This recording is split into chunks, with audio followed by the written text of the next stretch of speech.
বিয়ের পর বউ যদি তার জামাইয়ের সাথে বাসা নিয়ে আলাদা থাকতে চায় এবং জামাইয়ের যদি এই ব্যাপারে কনসেন্ট থাকে, তাহলে সেখানে বাবা মায়ের হস্তক্ষেপের কোনো সুযোগ নেই। বিবাহিত বোন তো দূরের কথা, তোরে এত কষ্ট করে বড় করছি, পড়ালেখা করাইছি, কি বউ নিয়ে আলাদা থাকার জন্য? এই ধরনের ইমোশনাল কথা বললে সেখানে কনফ্লিক্ট অফ ইন্টারেস্ট চলে আসে। আপনার ছেলে বিয়ের পরও বউ নিয়ে আপনার সাথে থাকবে, এই ধরনের কোনো রিসার্চের আশা নিয়ে আপনি ছেলেকে বড় করেন নাই। ছেলে যেভাবে খুশি হয় তাকে সেভাবে থাকতে দেওয়া উচিত। আমাদের সমাজে যৌথ পরিবারগুলোতে দেখা যায় বিয়ে হয়ে যাওয়া বোন ও ভাইয়ের সংসারে এসে হস্তক্ষেপ করে, বিভিন্ন সিদ্ধান্তে প্রভাব বিস্তার করার চেষ্টা করে, অথচ তার নিজের একটা সংসার আছে। সেই সংসার বাদ দিয়ে ভাইয়ের সংসার নিয়ে তার চিন্তার শেষ নেই। কথা নাই বার্তা নাই, হুট করে কাঁধে ব্যাগ একটা ঝুলিয়ে চলে আসে, নতুন বউকে ডিরেকশন দেওয়া শুরু করে। স্বাভাবিকভাবেই যে কোনো মেয়ের পক্ষে এটা সহজ না মেনে নেওয়া।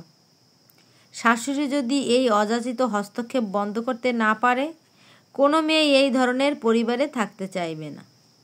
তার কোনো ঠেকা পড়ে নাই 10-12 জন মানুষকে মন জুগিয়ে চলার। এটা তার নিজের সংসার, তার যেভাবে ইচ্ছা সে সাজাবে। ছেলেকে বিয়ে দেওয়ার পর মায়েরা কেমন জানি ইনসিকিউর ফিল করে, আমার ছেলেটা মনে হয় পর হয়ে গেল। তাদের প্রধান লক্ষ্য হয়ে দাঁড়ায় ছেলেকে যতটা সম্ভব বউয়ের কাছ থেকে দূরে রাখা। এমনও দেখা যায় ছেলে 7টায় অফিস থেকে ফিরেছে, মা তাকে ডেকে নিয়ে গেল, গল্পগুজব করে তাকে রাত 1টা পর্যন্ত আটকে রাখলো।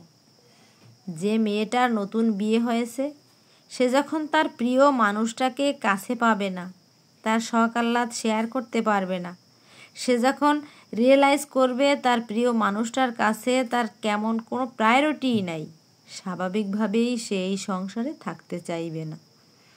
তার প্রিয় মানুষটাকে কাছে পাওয়ার জন্য সে স্বাভাবিকভাবেই আলাদা হয়ে যেতে চাইবে। এত ইনসিকিউর ফিল করলে মায়েদের উচিত ছেলেদের বিয়ে না করানো।